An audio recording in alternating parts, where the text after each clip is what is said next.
यहाँ का आधार कार्ड है, ना तो उनकी जो बच्चे की जो माँ है सीमा, ना उनके पास में कोई आधार कार्ड है, ना नागरिकता है, तो जाहिर सी बात है वो घुसपैठिए ही हुए। और इनको तो कहीं ना कहीं पाकिस्तान एम्बेसी से बात करके इनको पाकिस्तान सबको भेज देना चाहिए था। जिस तरीके से वो हरकत करती है कि कोई भी आदमी अगर मियाँ बीवी होगा या प्यार मोहब्बत भी करेगा तो वो सोशल मीडिया में इस तरीके से कभी भी नहीं करेगा। चाहे वो अगर मियाँ बीवी हो, जान रहा हो कि सामने जो है न्यूज़ रिपोर्टर है और वो मेरा वीडियो खींच रहा है, तो वो बहुत ही बिल्कुल अपने आप को बिल्कुल एकदम गंभीरता से, बिल्कुल अपने आप को स्थिरता से जाकर के मीडिया से मुखातिब होगा। ये नहीं कि मतलब बिल्कुल ऐसे वैसे इधर उधर मुंह गाल इधर उधर करके कोई बात करेगा। देखिए मीडिया खास तौर पे ये जो आज के दौर में मीडिया वाले को बोला जाता है गोदी मीडिया, ये कहीं ना कहीं ये साबित होता दिख रहा है कि ये गोदी मीडिया ही है। इसलिए बोल रहे हैं क्योंकि बहुत तरह का मसला पूरे हिंदुस्तान में है।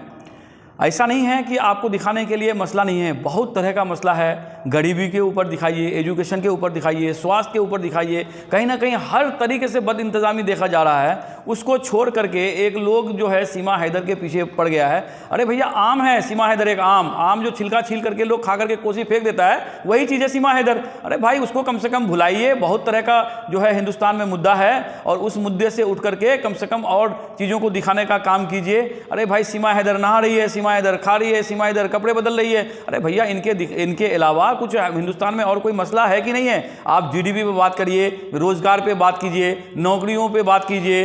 इतने मतलब बेरोजगार, अभी बेरोजगारी बढ़ता जा रहा है, उनके ऊपर बात कीजिए। कैसे रोजगार आए उसके ऊपर बात कीजिए। ये कहीं ना कहीं देखिए इस तरह के मुद्दे से खाली सिर्फ पब्लिक को और जनता को गुमराह करने के अलावा, ये जो दिल्ली में बैठी मीडिया वाले लोग गुमराह के अलावा उनके पास में कोई काम नहीं है। वो सच्चाई को दिखा नहीं सकते। उनके पास में सिर्फ ये सीमा हैदर चिल्लाने के अलावा कोई बात नहीं रह गया है। सीमा हैदर का बर्थडे वो लोग मनाते हैं, भाई अब अपना बर्थडे का उसको खुद का ख्याल नहीं रहता है। मीडियागिरी करते करते वो सीमा हैदर का बर्थडे में जाके केक काटता है। सीमा हैदर नया घर बनाई है और उसको छोटा ताजमहल कहा जा रहा है, बताइए, जब नागरिकता नहीं है उसके पास। भाई एक चीज़ ये बताइए, अब एक चीज़ जो समझ लीजिए कि वो घुसपैठे के लिए आई है या वो वाकई में प्यार मोहब्बत के नाते आई है, इस चीज़ का अभी तक खंडन नहीं हुआ है और वो ताजमहल का नाम दे दिया। अरे भाई ताजमहल एक मोहब्बत का प्रतीक है। अब ये पता नहीं मोहब्बत के नाते आई है या फिर पाकिस्तान का जासूसी करने के लिए आई है, इसका तो अब उसी को मालूम होगा कि वो क्या करने के लिए आई है। कहीं ना कहीं ये मीडिया जो है इतना बढ़ा चढ़ा करके जो इनका न्यूज़ दे रहा है, अरे भाई आपके पास बहुत सारा काम है,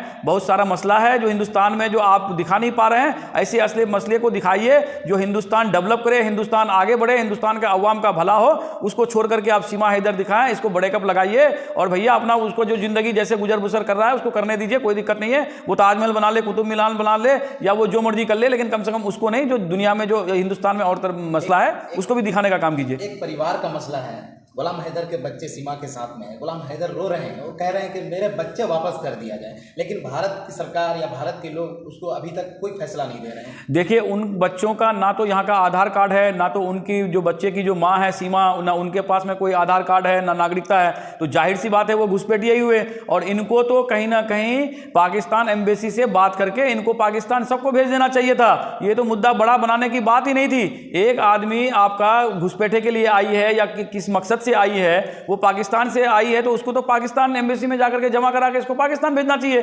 कहीं ना कहीं ये सरकार जो है कहीं ना कहीं ये भूल कर रही है। कल को अगर किसी तरह का कोई वाकया अगर हिंदुस्तान में हो जाएगा तो ये सरकार को आंख दिखाने, आंख जो है मुंह छुपाते रहना पड़ेगा, क्योंकि हमको तो सरासर कहीं ना कहीं कुछ ना कुछ साजिश का बू आ रहा है। क्योंकि अगर ये साजिश नहीं होता तो इतनी जिल्लत, इतना ये सब कुछ सहते हुए भी ये सीमा हैदर यहाँ अगर आई है, वो बोलती है कि हम फ्लाइट से दुबई, शारजा से नेपाल आए, नेपाल से यहाँ आए, फिर वो बताती है कि हम पढ़े लिखे नहीं है, तो उनके पास में पैसा वगैरह कहाँ से आया। कहीं ना कहीं चिंता का विषय है। इस सरकार को इस मामले में गंभीरता से सोचना चाहिए और उसमें एक इंक्वायरी कमीशन बैठा करके उसको पाकिस्तान भेजने का काम करना चाहिए। उनको इस तरह का हाईलाइट करके उसको जो है बढ़ा चढ़ा करना नहीं चाहिए। उनका वो जहाँ का चीज़ है उनको वहाँ आप भेज दीजिए और जो वहाँ का जो परिवार जो आज बर्बाद हो रहा है, कहीं ना कहीं उस परिवार की बर्बादी को बचाने का काम सरकार को करना चाहिए और यहाँ के मीडिया बंधुओं को करना चाहिए। सर नीतीश कुमार ने एक शब्द औरतों के लिए कुछ कहा, लेकिन उस मुद्दा को वहीं रहने देते हैं। लेकिन सीमा और सचिन के बीच में आपने देखा होगा एक वीडियो,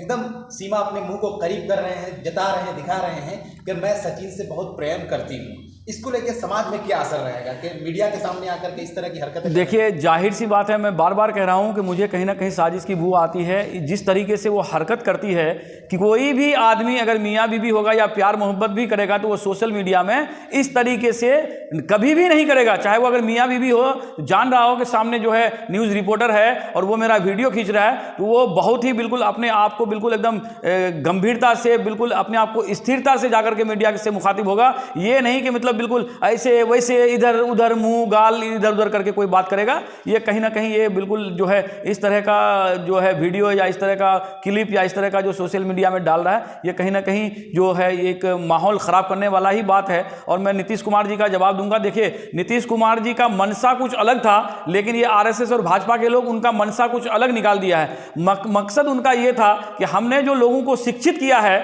वो शिक्षा का असर है कि लोग अपनी सेफ्टी को देखते हुए आगे जो है जिंदगी जीने की चाह रखते हैं और अपनी सुरक्षा को देखते हुए जो है औरत मर्द अपने फैमिली प्लानिंग करते हैं। वो उस नजरिए से उनका कहने का मकसद था। लेकिन ये आरएसएस और भाजपा लोगों के पास में कोई मुद्दा तो मिल नहीं रहा है, तो वो चाह रहा है कि भाई अब चलो इस मुद्दे को आगे तूल दे करके नीतीश कुमार जी से इस्तीफा का हम लोग बिना बात का मांग रखते हैं। ये सिर्फ पॉपुलरिटी का एक मतलब जरिया है और कुछ नहीं है। उनका मकसद सबको, एक एक जनता को जो है बिहार का मालूम है कि उनका नीयत सिर्फ ये था कि हमने जो शिक्षा में इतना काम किया, आज जो शिक्षा औरतों ने जो शिक्षा, लड़कियों ने जो शिक्षा लिया, उस शिक्षा का एक मतलब ये असर है कि वो औरतें जो है अगर उसकी सोहर अगर जाहिल भी है, पढ़ा लिखा भी नहीं है, लेकिन अगर वो लड़की पढ़ी लिखी है तो वो फैमिली प्लानिंग उसको करना आता है। वही नीतीश कुमार जी का मकसद था कि हमने औरतों को, लड़कियों को जो शिक्षा दिया तो वो आज आत्मनिर्भर है और अपनी सुरक्षा और अपनी मतलब आगे की जिंदगी गुजर बसर मेरा कैसे बेहतर हो, उसके लिए आज वो सक्षम है। क्योंकि पढ़ेंगी